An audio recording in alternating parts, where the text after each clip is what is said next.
फेरि पनि नयाँ भिडियोमा सम्पूर्णलाई नमस्कार। आज हामी यस भिडियोमा के सिल्भर अहिले हाम्रो लागि किन्नको लागि उपयुक्त होला त? Is it be fruitful to buy silver right now or should we wait for some time भन्ने विषयमा चाहिँ यो भिडियो लिएर आएका छौँ।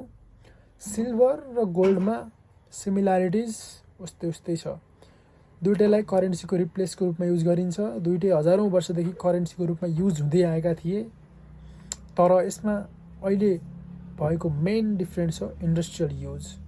जुन सुन चाहिँ गोल्ड चाहिँ एकदम लो मात्रामा गरिन्छ भने सिल्भरलाई चाहिँ अहिले इन्डस्ट्रियल युज एकदम हाई मात्रामा गर्न थालिएको छ। र अर्को बुझ्नुपर्ने कुरा के हो भने गोल्ड र सिल्भरमा प्राइसमा 60 to 80 टाइम्सको डिफरेन्स छ, बट सप्लाईमा अन्ली 10% को डिफरेन्स छ। जुन कि गोल्डभन्दा सिल्भर मात्र 10% बढी छ, तर सप्लाईमा त्यो छैन। यही क्रममा हामीले अर्को बुझ्नुपर्ने कुरा के हो भन्दाखेरि चाहिँ जब जब US डलर कमजोर बन्दै गइरहेको छ तब गोल्डको प्राइस बढ्दै गइरहेको छ। र यो गोल्डको प्राइस बढ्नुमा पनि मेन रिजन भनेको चाहिँ ग्लोबल जति पनि विश्वभरिका नेसनल ब्याङ्कहरू छन् उनीहरूले चाहिँ गोल्डको रिजर्भ बढाइरहेका छन्। US होस्, चाइना होस्, इन्डिया होस्, all they are increasing their gold reserves हैन। मार्केटमा त यो पनि हल्ला छ कि अब गोल्डले केही समयमा छिटै नै $10,000 हिट गर्नेवाला छ। यही क्रममा what we need to understand भन्दाखेरि चाहिँ सुरुमा चाहिँ एकदम पहिलाको टाइममा चाहिँ गोल्ड र सिल्भरको रेसियो 10 to 20 टाइम्स मात्र थियो हैन। तर त्यो रेसियो चाहिँ बिस्तारै बढ्दै गयो 30 to 40 टाइम्स भयो हैन। अलि पहिला कोभिडको टाइममा त यो 110 टाइम्स पनि पुग्यो हैन सिल्भर र गोल्डको रेसियो। त्यसैगरी अहिले चाहिँ 84-85 त्यस्तैको अराउन्डमा छ यसको रेसियो चाहिँ। जब जब वर्ल्ड स्टेजमा विभिन्न किसिमका क्राइसिसहरू आउन थाले त्यति बेला चाहिँ विभिन्न ग्लोबल करेन्सीहरूको भ्यालु डिप्रिसिएट भएर चाहिँ गोल्ड र सिल्भरको भ्यालु बढ्ने गर्यो। गोल्डले समय समयमा अल टाइम हाईको रेकर्ड बनाइराख्यो, सिल्भरले पनि समय समयमा गोल्डलाई पछ्याउँदै अल टाइम हाईको रेकर्ड बनाउँदै राखिराख्यो। तर अहिले चाहिँ जुन गोल्ड र सिल्भरको रेसियो छ इन नियरर फ्युचर यो चाहिँ एकदमै घट्नेवाला छ भन्ने एक्सपर्टहरूले पनि बताइरहेका छन्। यसमा चाहिँ मेन कारण के हुनसक्छ भने इन्डस्ट्रियल युजेज अफ सिल्भर जुन चाहिँ गोल्डको कम्पेरिजनमा एकदम हाई छ। जति पनि अहिले हामी अटोमोबाइलको कुरा गर्छौँ, जति पनि इलेक्ट्रिक भेहिकल्सको कुरा गर्छौँ, जुन पेट्रोल डिजल इन्जिनलाई रिप्लेस गरेर जति पनि ठुल्ठुला अटोमोबाइल कम्पनीहरूले इभीतिर सिफ्ट भएर जुन भेहिकल प्रोडक्सनको र्यालीमा लागेका छन् त्यसमा चाहिँ अहिले सिल्भर चाहिँ एकदम लो मात्रामा प्रयोग भइरहेको छ अहिलेको स्टेजमा है। जसले गर्दाखेरि चाहिँ त्यो सिल्भर युजेज भएको ब्याट्रीहरू चाहिँ त्यसको रेन्ज एकदम कम हुने, त्यसको क्यापासिटी कम हुने पाइएको छ। तर इन नियरर फ्युचर अब चाहिँ कुनै एउटा भेहिकलमा चाहिँ एकदम मजाले चाहिँ 1 किलोसम्मको सिल्भर युज भयो भने सायद है त्यो खालको कुरा छ। 1 किलोको सिल्भर युज भयो भने 1 किलो केजी सिल्भर युज भयो भनेको चाहिँ त्यसले चाहिँ त्यसको ब्याट्री क्यापासिटीलाई चाहिँ एकदम बढाउनेवाला छ भन्ने कुरा छ कि जसले गर्दाखेरि चाहिँ त्यो गाडीले रेन्ज पनि त्यही लेभलको दिन्छ, गाडीको क्यापासिटी गाडीको ड्युरेबिलिटी एकदम बढ्नेवाला छ नियरर फ्युचरमा चाहिँ।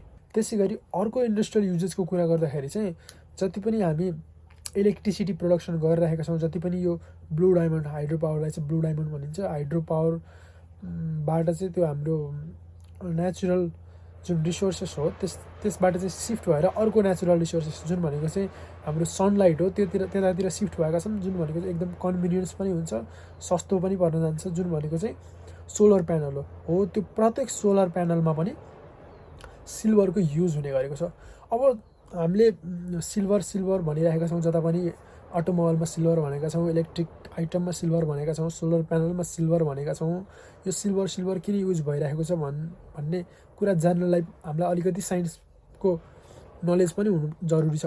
किनकि सिल्भरलाई चाहिँ वर्ल्डको चाहिँ बेस्ट कन्डक्टर फर इलेक्ट्रिसिटी भनेर मानिन्छ, जसको कारणले चाहिँ जति पनि फ्युचरमा चाहिँ नियरर फ्युचरमा जति पनि इलेक्ट्रिक चिजहरूको जति पनि इलेक्ट्रिसिटी स्याभी पिपलहरू बन्नेवाला छ, जति पनि इलेक्ट्रिक ग्याजेट बिना चाहिँ मान्छेको लाइफ चाहिँ एकदम चाहिँ खतरामा जानेवाला छ। त्यो बिना चाहिँ मान्छेहरू बाँच्नै गाह्रो हुने अवस्था हुनेछ। जति पनि इलेक्ट्रिसिटीको कन्जम्सन बढ्नेवाला छ त्यति नै सिल्भरको कन्जम्सन पनि बढ्नेवाला छ, किनकि यसलाई चाहिँ इलेक्ट्रिसिटी फ्लोको चाहिँ बेस्ट कन्डक्टर मान्ने गरिन्छ। र ओभर द टाइम हामीले सिल्भरको डिमान्डको कुन फिल्डबाट डिमान्ड आएको छ भनेर त्यो क्याटेगोरीहरूलाई एनालाइज गर्ने हो भने सिल्भर ज्वेलरिजमा धेरै डिमान्ड इन्क्रिज भएको अवस्था छैन। पास्ट 5 to 6 इयर्स हेर्दा र अहिलेको हेर्दाखेरि चाहिँ अन्ली 3 to 4% को इन्क्रिज मात्र देखिन्छ। त्यसै गरेर सिल्भरवेयर, जति पनि सिल्भर युटेन्सिल्सहरू हुन्छन्, जति पनि सिल्भर रिलेटेड भाँडाकुँडाहरू हुन्छन्, त्यसमा पनि त्यसको इन्क्रिज चाहिँ त्यति धेरै छैन। तर सिल्भरको इन्क्रिज चाहिँ कुन सेक्टरमा एकदम हाई भएको छ भने इन्डस्ट्रियल सेक्टर, म्यानुफ्याक्चरिङ सेक्टर, जुन भनेको चाहिँ अटोमोबाइलदेखि लिएर अघि हामीले पनि कुरा गरिसकियो सोलर प्यानलदेखि लिएर।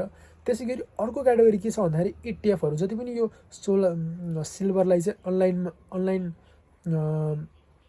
अनलाइनमा चाहिँ सेल गरिन्छ इटिएफको माध्यमबाट चाहिँ, जुन अहिले हाम्रो नेपालमा चाहिँ अभाइलेबल छैन। इन्डिया अनि युएस जस्ता विभिन्न डेभलप नेसनहरूमा चाहिँ अभाइलेबल छ इटिएफको रूपमा चाहिँ यसलाई एक्सचेन्ज गर्नको लागि। र यो इटिएफको रूपमा र इन्डस्ट्रियल युजेस म्यानुफ्याक्चरिङको सेक्टरमा चाहिँ अरू सेक्टरको कम्पेरिजनमा चाहिँ सिल्भरको डिमान्ड एकदम बढ्दै गइरहेको छ। यसको रेसियो चाहिँ अरूभन्दा धेरै छ। तो अब चाहिँ सिल्भर चाहिँ हामीले किन्दा यो समयमा चाहिँ ठिक छ कि छैन त? Is it right to buy now or should we wait for some time भन्ने विषयमा चाहिँ कुरा गर्दाखेरि चाहिँ अहिले चाहिँ यो सिल्भर चाहिँ जुन लेभलले बढिरहेको छ, यो इन नियरर फ्युचर हेर्दाखेरि चाहिँ यो अझै बढ्ने देखिन्छ। सो आफ्नो पोर्टफोलियोमा चाहिँ 5 to 10% सिल्भरमा चाहिँ इन्भेस्टमेन्ट गरेर राख्दाखेरि चाहिँ अहिलेको हिसाबमा चाहिँ एकदम बेस्ट हुने देखिन्छ। किनकि जुन सिल्भरको डिमान्ड जति जुन लेभलले बढेको छ र जुन सप्लाई चाहिँ त्यो लेभलको छैन, यो हेर्दाखेरि चाहिँ नियरर फ्युचरमा चाहिँ यो चाहिँ अझै बढ्ने देखिन्छ। इन 5 to 6 इयर्स यो त डबल ट्रिपल हुने नै देखिन्छ इन नियरर फ्युचर। सो अब हामीले चाहिँ डिसिजन लिनु पर्दाखेरि चाहिँ एकदम लिमिटेड मात्रामा चाहिँ गोल्ड पनि सँगसँगै है, गोल्डलाई नेग्लेक्ट गर्ने भन्ने कुरा नै छैन। गोल्ड पनि सँगसँगै र सिल्भर अलमोस्ट सेम इक्वल रेसियोमा चाहिँ हामीले आफ्नो पोर्टफोलियोमा चाहिँ इन्भेस्ट गर्दाखेरि चाहिँ बेस्ट हुने देखिन्छ। हस्, थ्याङ्क यू। तपाईँहरूलाई फेरि अर्को नयाँ भिडियोमा भेट्नेछु। अहिलेका लागि have a nice day, by by.